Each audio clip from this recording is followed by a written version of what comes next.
The Gina and Matty podcast. Oh, it's cozy in here. It is, isn't it? It's a big corner. It is. Got a saddle over there.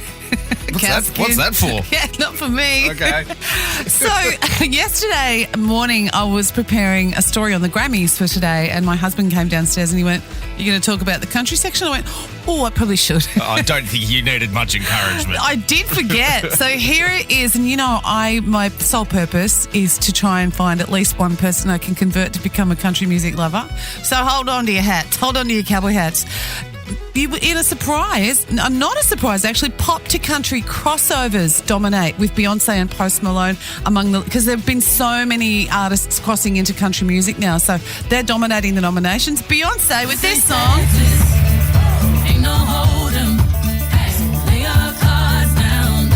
What's it nominated for? She's nominated for 11 Grammy Awards, leading the field overall with her album Cowboy Carter. She's Best Country Album, Best Country Song, and Best Country Solo Performance. Now, Even though she was snubbed at the Country Music She was totally Awards. snubbed by the country music people. But yeah, Pop's embraced her, of course, because they don't want to die. Remember that story we did? What's that? I remember we did a story that apparently if she doesn't get nominated... Oh, you got to thank Beyonce. Yeah. Now, Post Malone coming in second with this song.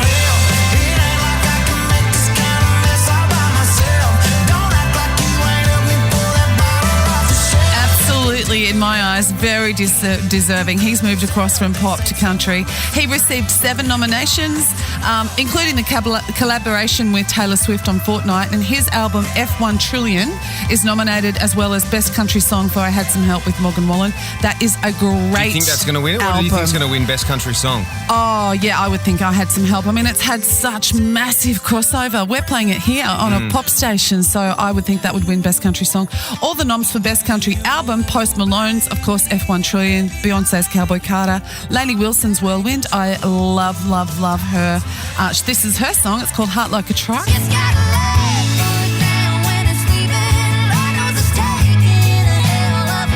you can hear the difference between like a Post Malone country song and then something like this. Yeah. This is what I think country music Very sounds country. like, whereas Post Malone sounds like rock. Yeah, that's right. I think part of it is her southern accent. You've got that really strong, jawly accent, makes things sound a lot country, which is why a lot of Australian country artists don't sound this country, because we don't have this accent.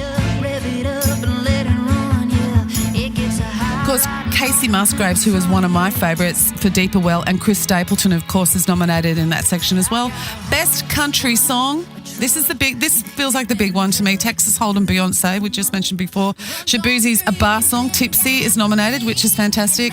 I'm Not Okay by Jelly Roll. I Had Some Help by Post Malone and Morgan Wallen. My pick for Song of the Year is Casey Musgraves.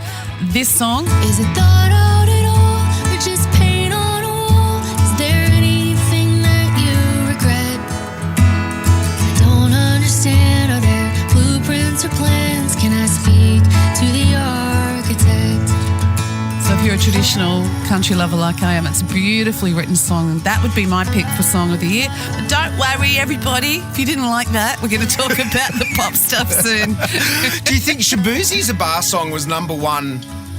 Or it might even still be number one in the States. I don't know, CJ, if you want to have a look at that on the Billboard 100. It was there for at least 15 weeks. Such a big hit. Do they take that into account for being Song of the Year in the country? Personally, I think Song of the Year is going to look at the songwriters and the quality of the songwriting, not just its success. Chart success. I think that, album and stuff like that might be chart success, but I think that there'll be a group of the old school songwriters on that panel, and I think this one will win because it's going to please the traditionalists. But, I could be wrong. Is it still number one in the States? Yes, for 16 weeks in a row. Shabuzi's A Bar Song. What a force. That might even go into the other categories, which we will touch on a bit later. Yeah. It might win just Song of the Year. It could do. Overall. Yeah. Gina and Matty. One of our favourite gossip websites, Dormoy, has put out a list of celebrities, and people got in touch with them about the celebrities that they went to school with. Here we got someone said, I went to college with Lana Del Rey before she was famous. She was a super sweet, quiet, hippie chick. Oh. J-Lo went to my high school, someone said, for a year before she got kicked out for too many uniform violations. Oh. J-Lo. Too many costume changes. Yeah, trying to wear some like hot shorts to Catholic school, not going to really do it. I went to high school with Charlie Puth, someone said. People begged him to stop beatboxing. It was so annoying. Oh. And look at him now, absolute musical genius. Another one, my aunt went to high school with Keanu Reeves. He was talented, quiet, and he asked her out and she said no. Oh, my God. You're a fool, Kimmy. Could you imagine every Christmas? Hey, yeah. Hey, Auntie Doris, remember when you got asked out by Keanu and you said no? You idiot.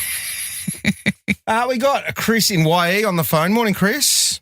Morning. How are you two? Really good, mate. Couldn't be better. Well, they became celebrities after they left school. Yeah. Raymond and John Mickelberg. Tell us why they're famous.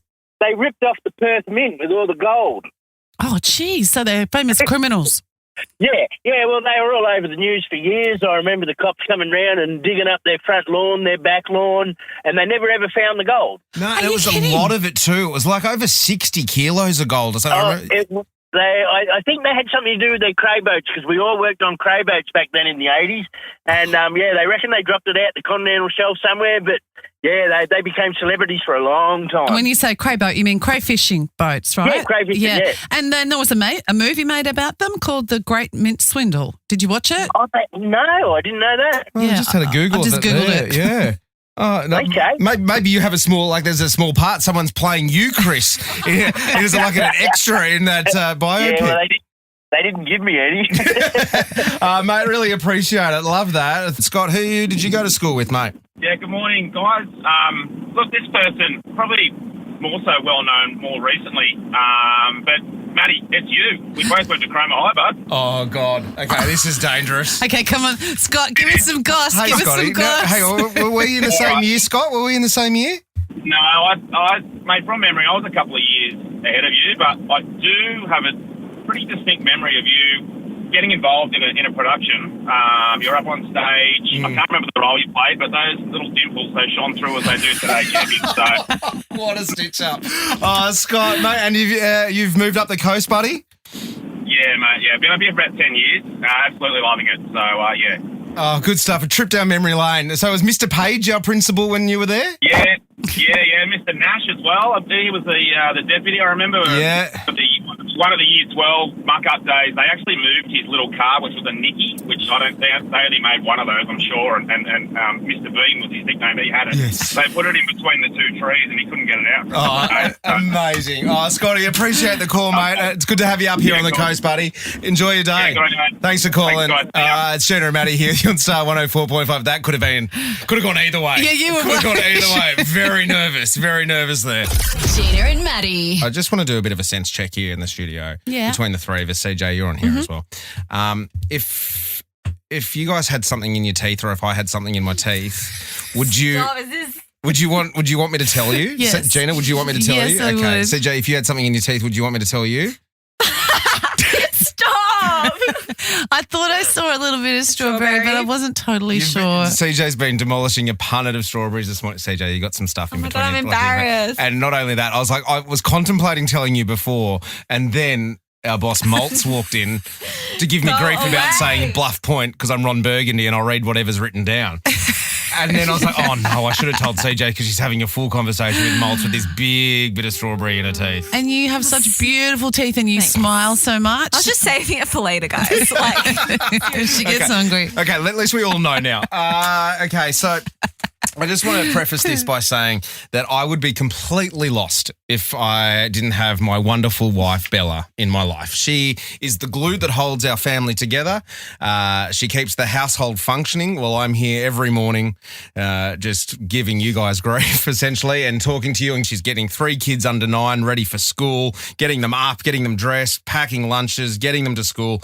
And as well as that, looking after me because it's like having 4 kids. I try my best, like do things like look for the nail clippers before I have to ask where they are. Like I'd really try.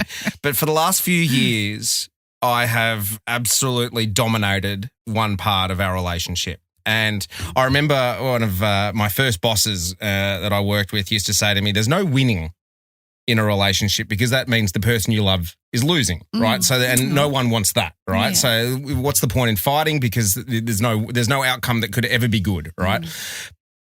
But I've won for the last 3 years, and it happened again over the weekend.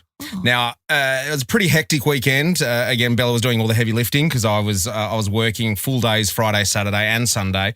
But on Saturday, before I went to work, I was like, I got up, gave Bella a little bit of a sleeping because she, like I said, she does all the heavy liftings during the week. And I was like, okay, got up, made some breakfast, got the kids sorted, got myself ready for work. And then Bella got up. She's like, morning, babe, morning. And I'm just going through about our business. And I'm like, okay, see how long this goes for. It's like, yeah, I had to leave in about an hour. Okay, waiting. No, just business as usual. So then I go into the bedroom and I pull out a card that I got for her for our wedding anniversary. Wrote this beautiful message. Really thought out, kind, loving words on a card that I took ages to find. That it said on the front of the card, it said, "You're lucky to have me." Good gear. Gave it to her. She goes, "What is this?" I was like, "Just open it." She goes, "No, what is it?" And I was like, "Open it." And then she started to open it, looked at it, and she's like, "Oh no, I've forgotten." For 3 years in a row, 3 consecutive years, I'm the only one who has remembered our wedding anniversary. Thank you very much. Well done. And it's like winning a premiership. It's another 12 months before she can redeem herself. I get like It's very impressive. premiership ring. I get the honours for the next 12 months of being the only one. So good luck with that, babe. I'm going to remind you of it every single day for the next 363 of them. The Gina and Matty Podcast. For more great comedy shows like this, head to novapodcast.com.au.